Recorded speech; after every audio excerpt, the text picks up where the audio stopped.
It can often be quite difficult to know when to make a complaint if a council is breaking the law.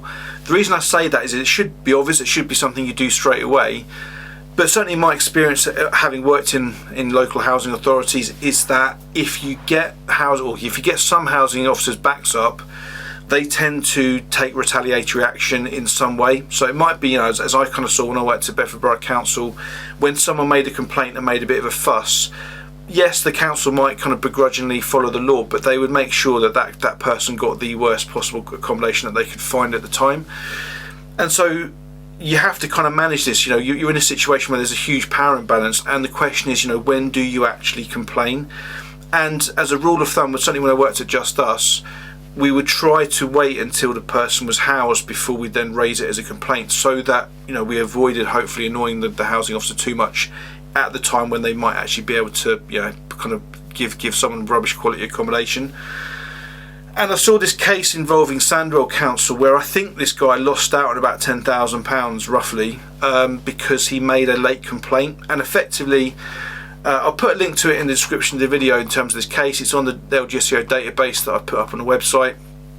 But basically this guy was in unsuitable accommodation going back to 2017, and I think he took some kind of action about trying to get rehoused or whatever back then, but basically didn't really start cracking on with the complaint process until 2021, and this lasted at least until 2024, and he ended up getting £9,600 for the 3 years between 2021 and 2024.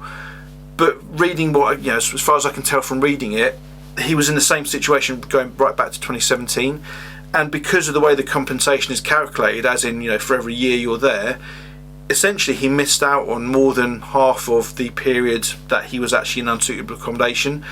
And the LGSCO did actually go further back than the 12-month kind of default that they go to, and they basically gave reasons why they went back before that 12-month period. Part of it was because the council told him to complain to the wrong ombudsman, so he kind of went off and complained to the housing ombudsman when he should have gone to the local government and social care ombudsman, which is obviously not his fault. And I think there was also a language barrier there. But the LGSCO wasn't satisfied that it was something they should go back even further than that.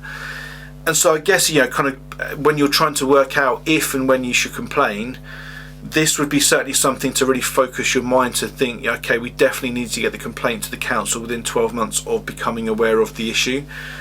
And it can make it very difficult. As I say, there will be situations when you're not yet housed and you're a bit scared of complaining to a council, knowing that you don't want to annoy them. But as I say, it is something you want to think about. You certainly don't want to not complain because you haven't got around to it yet. Certainly in my experience, there will be other reasons why the LGSCO will go back before 12 months. Partly it might be because the council itself didn't respond to complaints in the timescale they were supposed to. I've certainly had one not too long ago where the actual failure went back many years, but she didn't become aware of it until much more recently, and when she became aware of it she then complained, and that seemed to be acceptable to the LGSCO. So as I say, just something to bear in mind and kind of add into the considerations when you're working out when to complain, and just kind of highlights the fact that the clock is ticking. When you become aware of a failure, you do need to start thinking, or putting in your calendar when it is you're going to actually make that complaint and start the process. Because the other thing to say is, and again I might be wrong about this, but this is how I understand it, you need to get to the LGSCO stage within 12 months. So that basically means you need to have gone through the entire complaints process with the council first, assuming they stick to their own deadlines. And you need to check out the council's policy to work out what those deadlines would be and how many stages there are, even because some councils still have a 3-stage process rather than 2. 2 is much more common. So it's just something you need to bear in mind. I think a lot of people I work with I'm not going to, maybe naive is the wrong word. They're optimistic and they're kind of hopeful that the council isn't just going to keep messing them around, and kind of a bit like a boiling frog or whatever. When you're just kind of in that situation and it just kind of keeps rumbling on, they don't take decisive action to make a complaint and basically cut through all that nonsense and all that kind of time wasting and so on.